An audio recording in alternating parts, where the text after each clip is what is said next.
My relationship with Chai started at the Minnesota State Fair.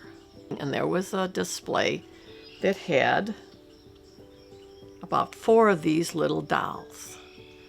And I picked one up and realized it had to do with a service dog. And I knew at that time my neighbor, Maxine Sheldon, really wanted a service dog.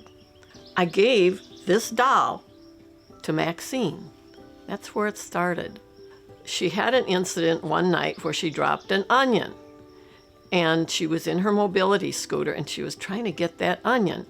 And her reacher wouldn't get it. It went flying all over the place. She said at that moment, she said to herself, I need a service dog. So Maxine went through the process of applying for a service dog. And the things that she was looking for was independence.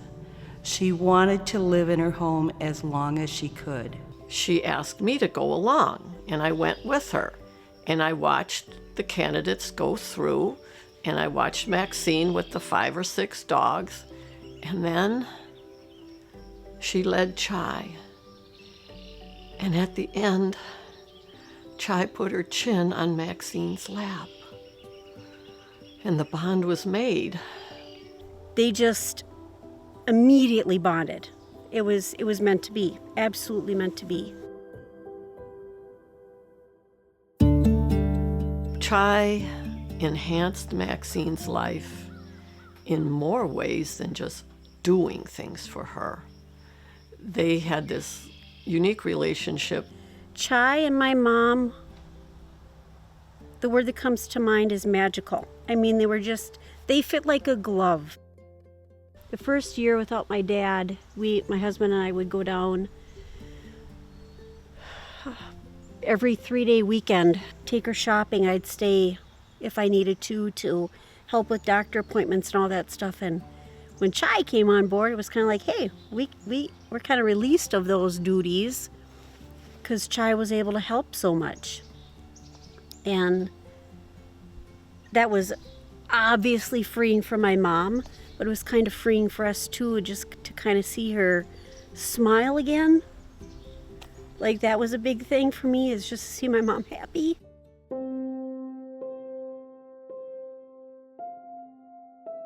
Maxine at one point knew that her weeks and months were limited. Her adoring my mom and loving her, and she would even put her paw on my mom's hand. And of course my mom was unconscious and didn't know. And I touched her arm and I said, Maxine, this is Mary. You know I love you, and you know I love Chai. And I want to assure you, Chai will be well taken care of. And I said, good night, dear friend.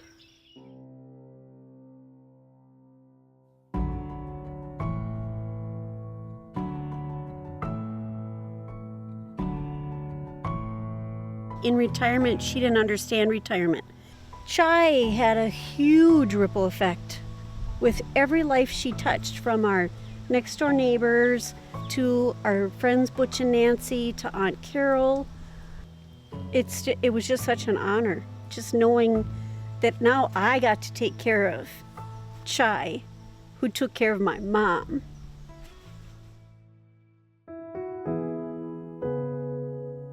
I got a text from Heidi, and she said, we're at the Chatfield Vet. Can you meet us there? And the next text said, Chai isn't going to make it. Chai had developed a hemangiosarcoma in the abdomen. It's a tumor bleeding into the abdomen. And they explained to me the situation and that Chai was going to leave us. I said to her, how's my doodle dog?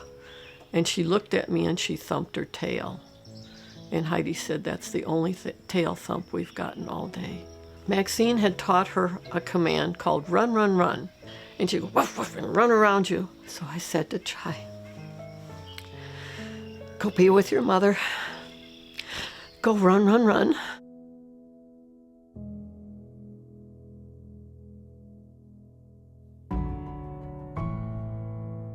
I think they were proud of each other. Maxine was happy all the time when Chai was with her, and Chai was with her all the time. She took her everywhere. Chai made it possible for Maxine to stay in that home. Chai was unique because I think she was the only service dog in Chatfield.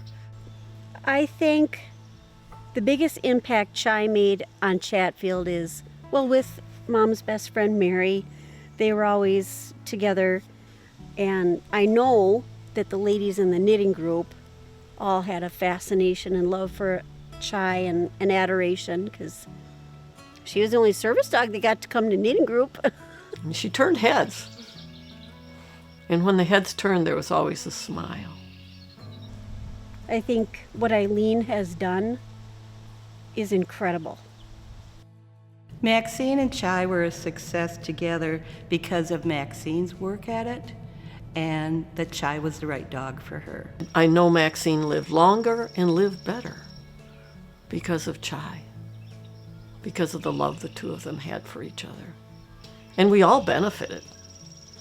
So when Chai put her chin on Maxine's lap, it started a process that goes on.